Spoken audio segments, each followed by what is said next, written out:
So many movies we watched as kids now seem both nostalgic and cringy. For this, we cherish movies as cartoons that are as good as new, even after many years. Surprisingly, the animated movie Madagascar, released in 2005, is still great. The characters have merged with popular culture, and we still enjoy the movie, although the visuals and style are a bit outdated.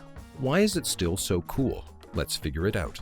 And if you want to see more movie breakdowns, subscribe and give us a thumbs up.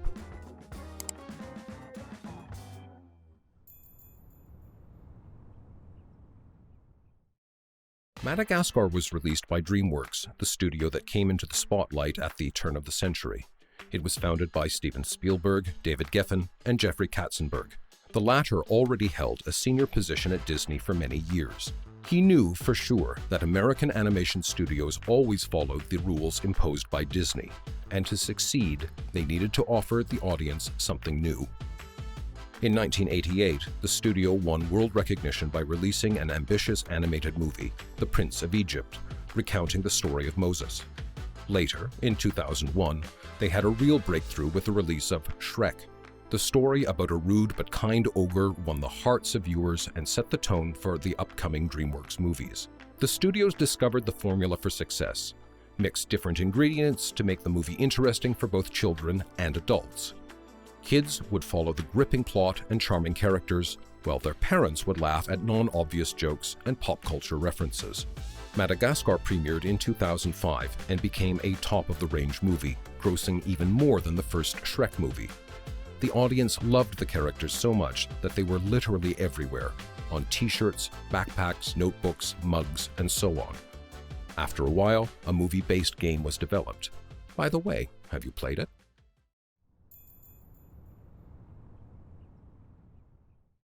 Madagascar follows 4 anthropomorphic animals that live in a New York zoo. There is a narcissistic but friendly lion, Alex, cheerful zebra, Marty, charming hippo, Gloria, and nervous giraffe, Melman. At first glance, they live a perfect life. The visitors love them, they can rest anytime, and eat the most delicious food all day long. Actually, that's how the movie makes an ironic statement about the flawless life of celebrities. 3 out of 4 friends are happy with what they have and love New York. Happy birthday to you. You Live in a zoo. You look like a monkey. and You smell like 1, 2. I say. However, Marty celebrates his birthday and experiences a real existential crisis. Life in the zoo seems too predictable and meaningless, so the one thing he is obsessed with is being free. The character doesn't know what is behind the walls of the zoo, but still longs for freedom. And this desire triggers the upcoming events.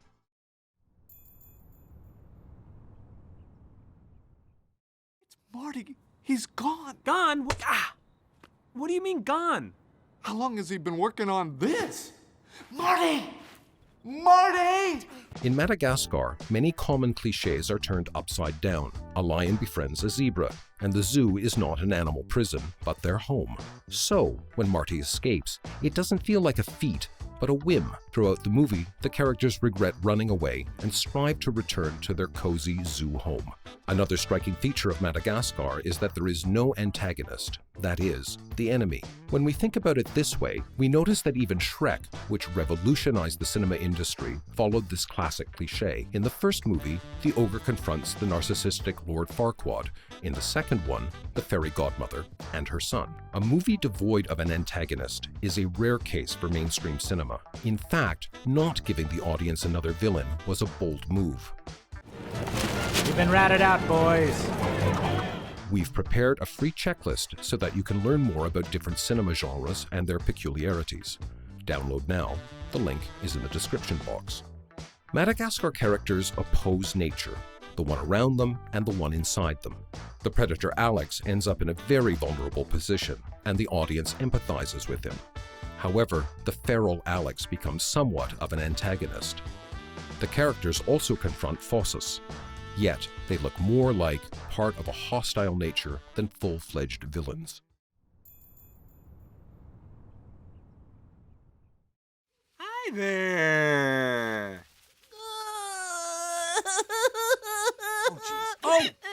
sorry. Oh, Alex, what'd you do? No, stop. It's okay. I'm just a silly lion. Oh, jeez. The main characters are not the only ones who attract our attention. Spy penguins are the best among others. The audience loves them so much they got several animated series and one full-length movie. Their catchphrase, "Smile and Wave," became a meme even before people started using the word meme. Don't you think we should tell them that the boat's out of gas? Nah, just smile and wave, boys. Smile and wave. Skipper and his black and white team were accompanied by lemurs and their never-ending party, a couple of monkeys from the zoo, and even an old lady who wanted to teach Alex, the bad kitty, a lesson or two. At the same time, there are no useless characters in Madagascar. Everyone gets to shine and influence the plot. Being on the other side of the open-air cage, we analyze ourselves from the point of view of an animal. This might be regarded as a statement about speciesism. It's a form of discrimination when one biological species infringes on the rights of another. The movie criticized the idea of human superiority over animals. Recall the New York scene where the audience sees two different worlds, the human one and the animal one. Marty is talking to the policeman's horse while he is reporting on a zebra on the streets, and Alex uses a payphone to call, but his interlocutor hears nothing but roaring. So, animals can understand people, but it doesn't work the other way around. The animal characters from Madagascar try their best to embrace civilization. On the one hand, they are anthropomorphic. They have human traits and agree with our values. On the other hand, they're still animals, driven by instincts and habits. Throughout the movie, the characters try to accept their animal nature, and Alex struggles with it more than others. As soon as the former zoo celebrity recognizes his predatory nature, he learns to self-control, save his friends, and finds balance.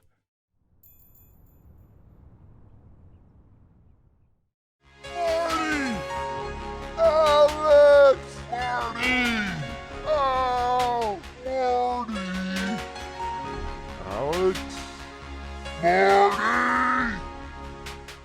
In Shrek, DreamWorks mocked Disney Studios and made the Kingdom of Far Away look like an exaggerated version of Hollywood. Madagascar adds to this tradition. The animated movie is full of direct and indirect references to movies and mass culture phenomenon.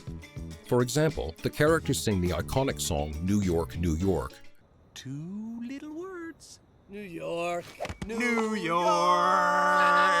Shut up! Hey, I'm sleeping! And there is a visual reference to Saturday Night Fever starring John Travolta. Alex's dream is an homage to the legendary scene from American Beauty. When the characters use vines to move, it's a reference to the classic Tarzan movies. And the ball appears in Madagascar straight from Castaway starring Tom Hanks. And, for attentive viewers, there are even more references. Obviously, not everyone can accurately explain all the references, but anyone can feel how hilarious these moments seem.